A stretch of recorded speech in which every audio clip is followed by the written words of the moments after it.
In the chaos of modern life, unexpected job losses, betrayals, illness, conflict, or simply the overwhelming noise of the world, our emotions often get the best of us. Anger flares, anxiety creeps in, sadness drowns reason, and just when we most need calm and clarity, our inner storm takes control.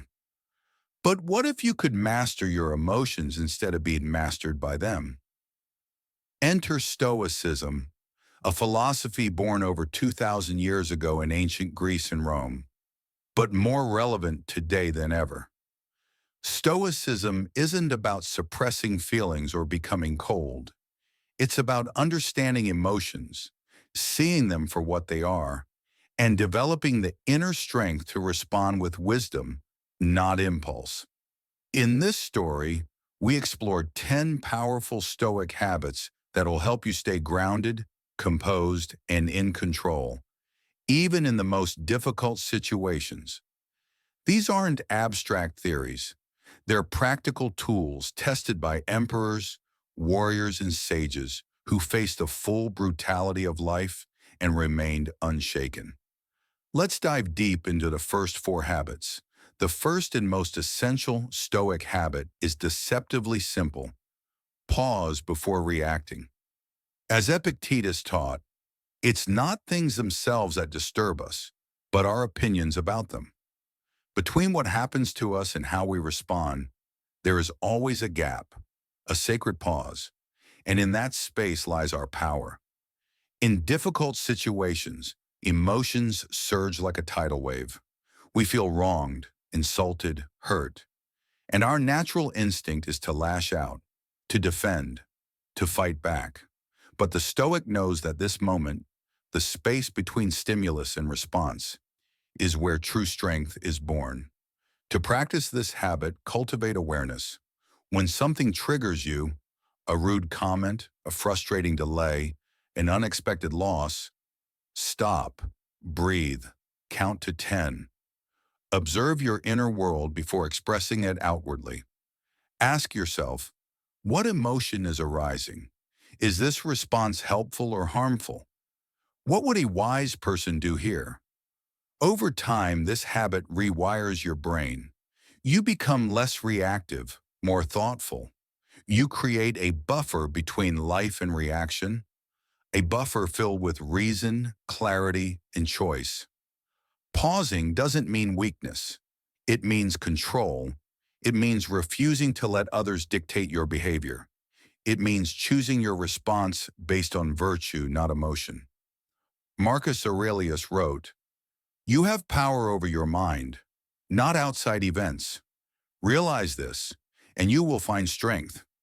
In a world addicted to reaction, pausing is a revolution. Practice it daily and watch how chaos loses its grip on your soul. The Stoics were masters of emotional clarity. They believed that by understanding and naming what we feel, we weaken its control over us. Today, psychology confirms this. The technique is called effect labeling, and it's exactly what the Stoics practiced centuries ago. When emotion hits, our first instinct is to act, but emotion is often a wave built on confusion, assumptions, and hidden fears. The Stoic habit is to stop and label what you're feeling. This is anger. This is fear. This is envy. Why does this matter? Because naming an emotion pulls it into the light of reason. It activates the prefrontal cortex, the rational part of your brain, and reduces the intensity of the feeling. In doing so, you regain control. Epictetus said, "If you want to improve, be content to be thought foolish and stupid." Why? Because emotional mastery begins with humility, admitting we are not always in control, but that we can learn to be. Start making it a habit. In stressful moments, narrate your inner world. I feel disappointed. I feel anxious about losing control. I feel attacked, and my ego is hurt. By doing this, you transform raw emotion into insight. You create space between feeling and action. You tame the chaos by understanding its language. This habit builds a resilient mind, one that doesn't run from feelings, but engages with them, studies them, and rises above them. This is the golden rule of Stoicism, and perhaps its most transformative idea. Focus only on what you can control. Let go of the rest. When life gets hard, most of our emotional suffering comes not from the event itself, but from our desperate attempt to control the uncontrollable. We try to change people. We agonize over outcomes. We replay the past. We fear an uncertain future. But the Stoics drew a sharp line. Some things are up to us, and some things are not. Your effort, your attitude, your words and actions, these are in your hands. Other people's opinions, the weather, the economy, random events, these are not. Every time you face a difficult situation, ask yourself, what part of this is within my control? And then, pour your energy only into that. This habit isn't passive surrender, it's empowered focus. It means using your limited energy where it matters. It means dropping the illusion of control over life's randomness and redirecting your attention inward, to your choices, your virtues, your strength. Marcus Aurelius put it simply, you have power over your mind, not outside events. Practicing this habit will bring you peace even in chaos, because you'll stop trying to steer the storm and instead become the unshakable ship that moves through it. The Stoics weren't just thinkers, they were writers. Daily journaling was a foundational practice, especially for Marcus Aurelius, whose meditations remain one of the most profound emotional processing tools ever written. Journaling allows you to pour out your emotions, see them on paper, and examine them with detachment. It's like turning down the volume in your head. Once your emotions are visible, they become manageable. Make it a habit to journal at the end of each day or during moments of emotional intensity. Write what happened, what you felt, what you thought. Then ask, was this in my control? What did I do well? What could I do better next time? What virtue was or wasn't present in my response? Through this reflective practice, you shift from emotional reaction to philosophical analysis. You stop reliving events emotionally and start learning from them logically. This is emotional alchemy, turning pain into wisdom, turning confusion into clarity, turning reaction into response. You don't have to be a great writer, just be honest. Let the page become your teacher. In time, your journal will show patterns of triggers, responses, and growth. It will become a mirror that reflects your inner progress. And with each entry, your mind becomes a little stronger, your emotions a little calmer, and your soul a little freer. When caught in an emotionally charged situation, we tend to see everything through a narrow personal lens. The Stoics teach a radical mental shift, the view from above. Marcus Aurelius practiced this regularly. He imagined looking down from the stars, seeing cities as dots, people as fleeting shadows, problems as specks in time. In his meditations, he wrote, watch the stars in their courses and imagine yourself running alongside them. This habit pulls you out of emotional myopia. It reminds you that life is vast, and your troubles, though real, are not eternal. From space, your most overwhelming moment becomes a small ripple in a vast ocean. Here's how to practice it. When you're overwhelmed, pause. Close your eyes. Visualize zooming out.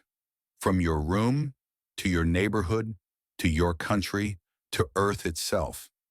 See your situation in the context of the cosmos. Ask yourself, will this matter in a year, in 5, in 100? How would I view this if I weren't so emotionally attached? What does this teach me about impermanence and perspective? This practice doesn't trivialize your pain. It puts it in its proper place.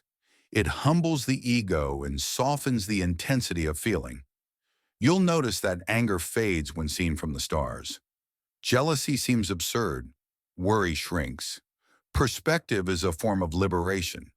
It turns emotion into observation.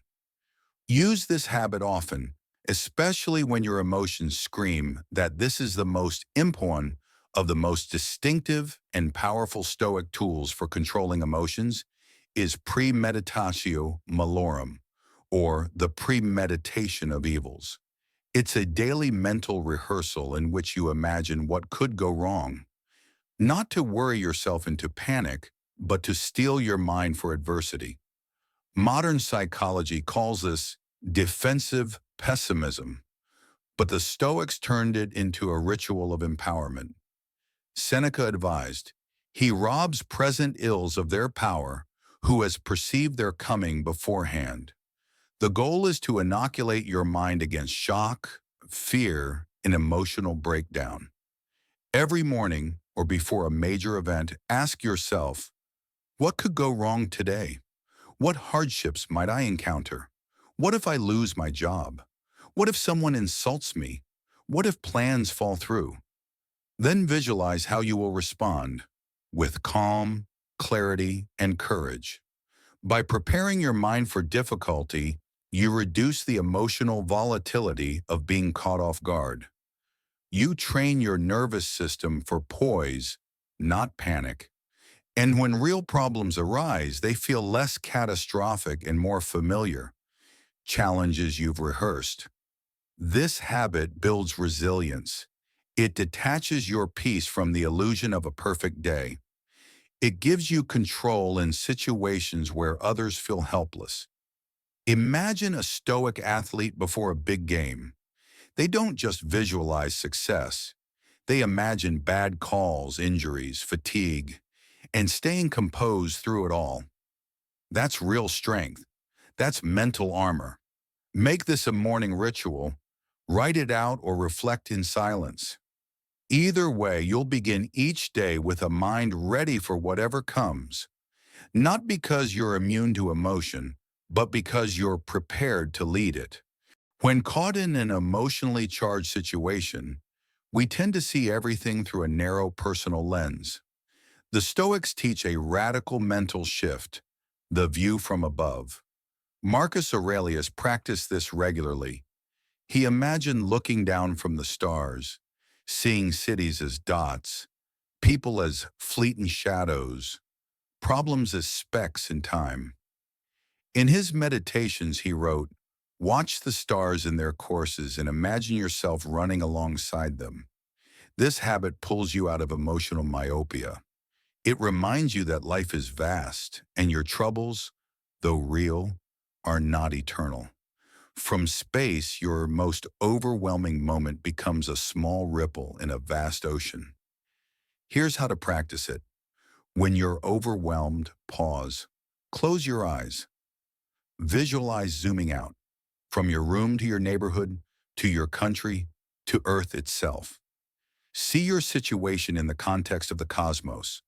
Ask yourself, will this matter in a year, in 5, in 100? How would I view this if I weren't so emotionally attached?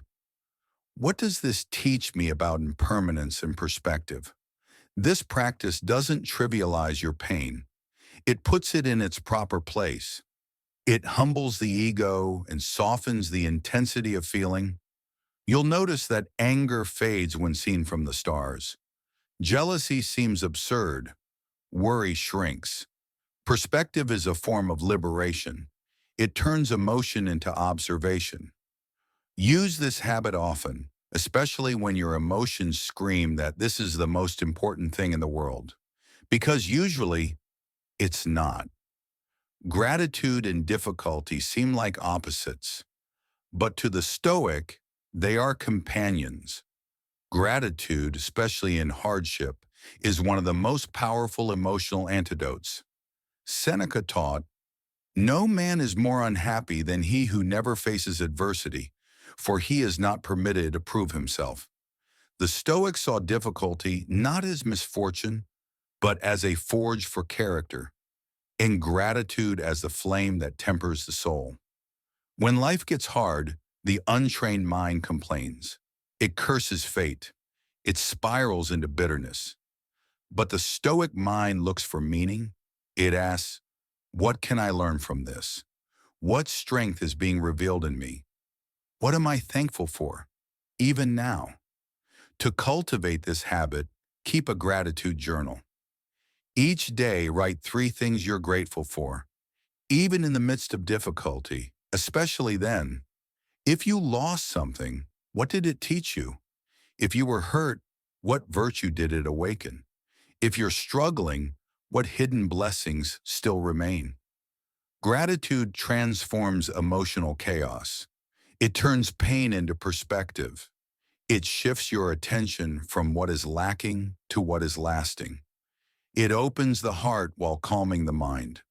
And perhaps most importantly, gratitude protects your dignity. It reminds you that no matter how bad things get, you are still free to choose your response, to see beauty, to love life. Practice it until it becomes your reflex, until your first thought in hardship is not "why me," but "thank you." That's the mark of a Stoic spirit, one that rises again and again, no matter how hard it falls. The Stoics believed in training for hardship before it arrives. One of their most powerful practices is voluntary discomfort, intentionally exposing yourself to mild suffering in order to build emotional and mental endurance.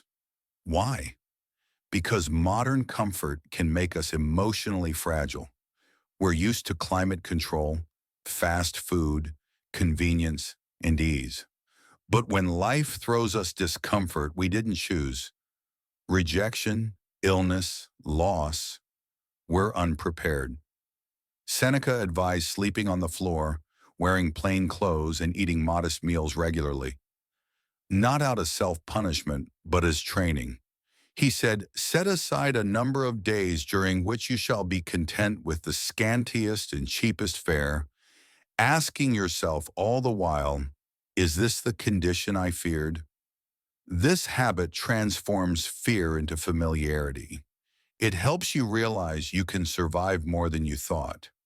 When discomfort becomes a choice, it loses its power to control you.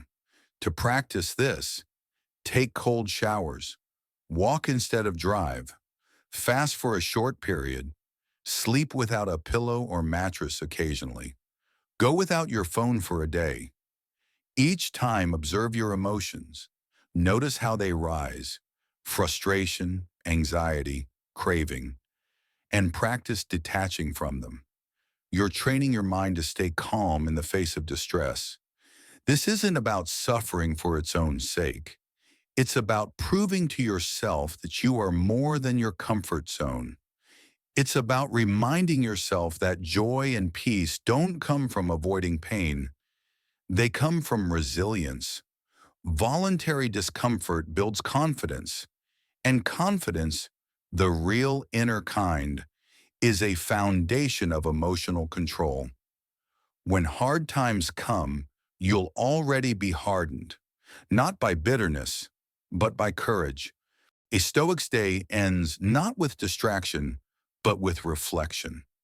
The evening review is a sacred ritual for mastering emotions and aligning your actions with virtue.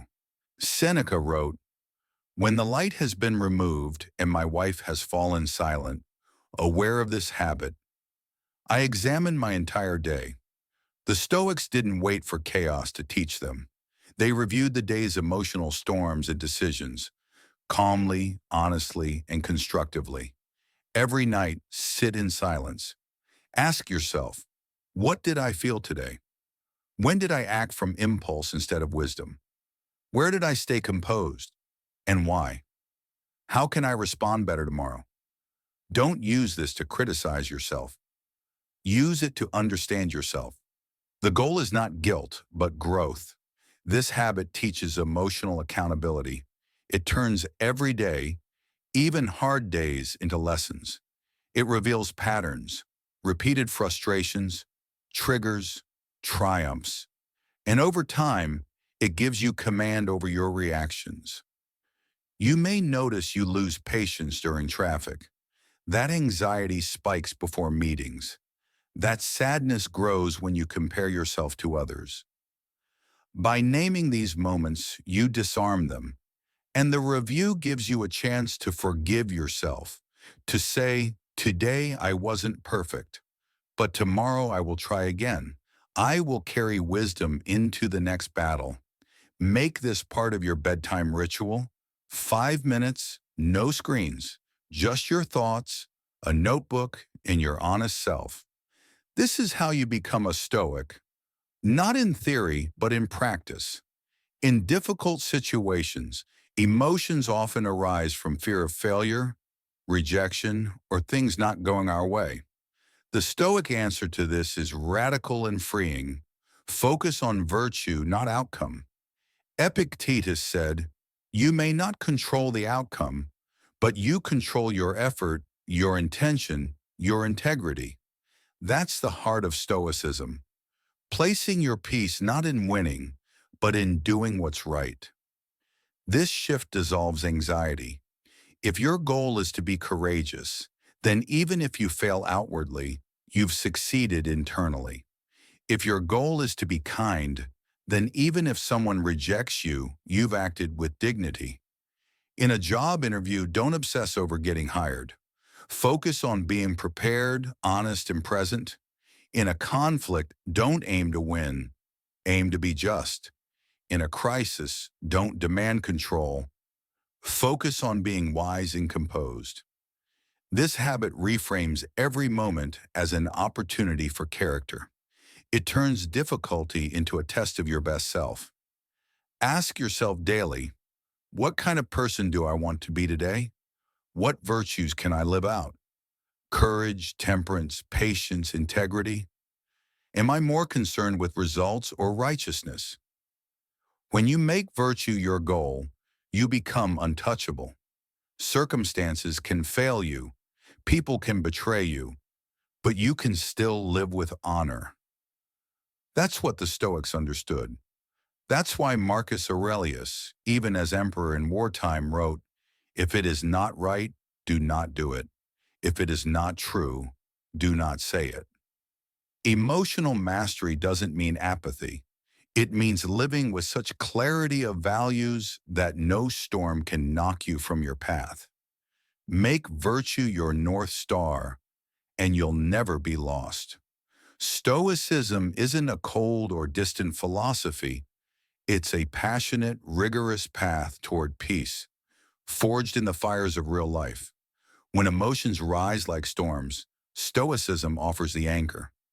These 10 habits, pausing, labeling, separating control, journaling, rehearsing adversity, viewing from above, cultivating gratitude, embracing discomfort, reflecting daily and focusing on virtue, form a complete system for mastering your emotions and building an unshakable mind. Begin with one. Practice it daily. Let it reshape how you think, feel, and act. Then add another and another. Over time, you'll find that difficulty no longer dominates you. Fear loses its grip. Anger doesn't dictate your words. Sadness doesn't darken your purpose. Instead, you lead with wisdom. You walk with calm. You respond with grace. That's Stoicism, not a theory, a way of being. Start today.